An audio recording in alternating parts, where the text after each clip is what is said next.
तो एक बार फिर नीतीश के दरवाजे उपेंद्र कुशवाहा की दस्तक।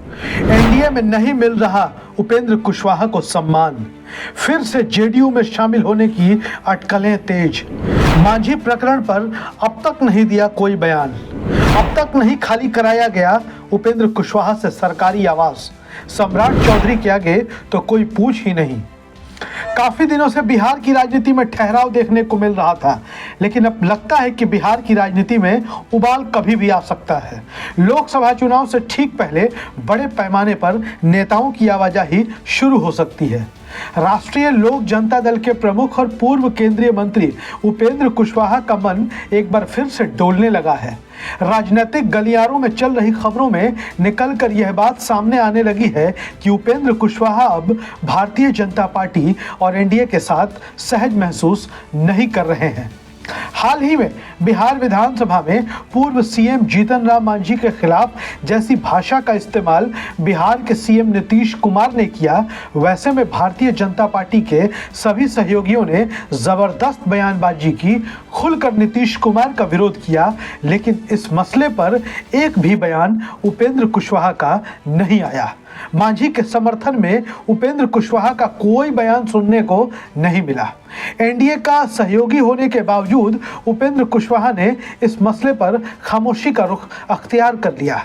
इतने गंभीर मसले पर उपेंद्र कुशवाहा की चुप्पी बहुत कुछ कहती है।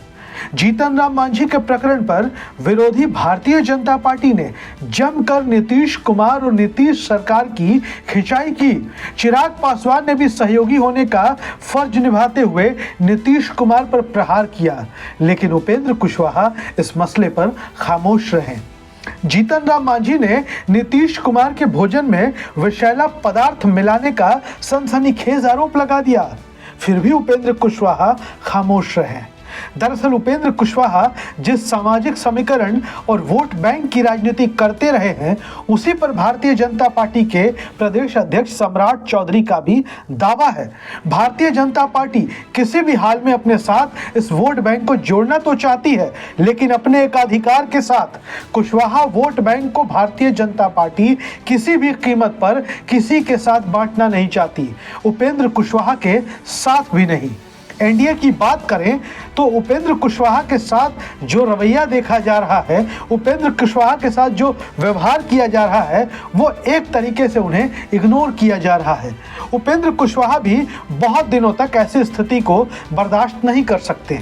वैसे भी उपेंद्र कुशवाहा की खासियत है कि वो किसी के दबाव में नहीं आते हैं। उपेंद्र कुशवाहा किसी के दबाव में या किसी की शर्तों पर राजनीति नहीं करते। उपेंद्र कुशवाहा राजनीति करते हैं, अपनी शर्तों पर करते हैं।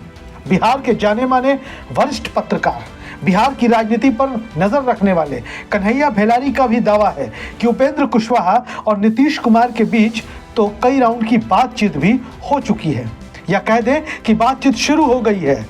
कन्हैया भेलारी का यह भी दावा है कि नीतीश कुमार ने उपेंद्र कुशवाहा को जेडीयू के लिए बड़ी भूमिका संभालने और निभाने की बात कही है। सूत्रों के हवाले से मिली जानकारी के अनुसार नीतीश कुमार ने यह भी साफ किया कि अरे भाई, उनके बाद जेडीयू कौन संभालेगा, नीतीश कुमार के बाद जेडीयू का नेतृत्व कौन करेगा। ऐसे में अब कभी भी उपेंद्र कुशवाहा बिहार की राजनीति में सियासी बम फोड़ सकते हैं। वैसे एक दिलचस्प मामला यह भी बताया जा रहा है कि विधान परिषद से इस्तीफा देने के इतने दिन हो गए, बावजूद इसके अभी तक बिहार सरकार ने उपेंद्र कुशवाहा से सरकारी आवास खाली नहीं कराया है। जबकि याद कीजिए कि आरसीपी सिंह के हटते ही 4 दिन के अंदर उनसे सरकारी आवास खाली करा लिया गया था। मीडिया रिपोर्ट्स के अनुसार नीतीश कुमार ने उपेंद्र कुशवाहा को यहां तक कहा है कि आप मिनिस्टर मटेरियल नहीं हैं, आप मंत्री पद से बहुत ऊंची चीज है। तेजस्वी यादव आपके सामने जूनियर हैं, तेजस्वी डिप्टी सीएम हैं, अब भला आप तेजस्वी के सामने मंत्री कैसे रहेंगे।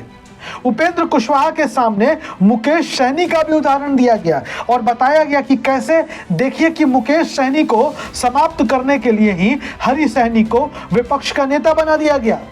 अब सवाल यह भी उठाया गया कि जब उपेंद्र कुशवाहा एनडीए का हिस्सा बन ही गए थे, तो फिर सम्राट चौधरी को क्यों लाया गया प्रदेश अध्यक्ष बनाकर। उपेंद्र कुशवाहा को समाप्त करने के लिए ही ना। वैसे भी जब आप उपेंद्र कुशवाहा का ट्विटर अकाउंट खोलकर देखेंगे तो आप पाएंगे कि उपेंद्र कुशवाहा भी कैसे पिछले कुछ दिनों से भारतीय जनता पार्टी को मुंह चढ़ा रहे हैं। 31 अक्टूबर को पूर्व प्रधानमंत्री और कांग्रेस के दिग्गज नेता श्रीमती इंदिरा गांधी की पुण्यतिथि थी। उपेंद्र कुशवाहा ने इंदिरा गांधी के सम्मान में उन्हें नमन करते हुए भावपूर्ण श्रद्धांजलि दी। इसके साथ ही 14 नवंबर को जब पंडित जवाहरलाल नेहरू की जयंती थी, उस वक्त भी उपेंद्र कुशवाहा ने सोशल मीडिया के जरिए उन्हें नमन किया है। ऐसे में आप समझ सकते हैं कि उपेंद्र कुशवाहा की आगे की राजनीतिक राहें किधर जा सकती हैं। वीडियो अच्छा लगे शेयर करिए, अपनी राय जरूर लिखिए। धन्यवाद।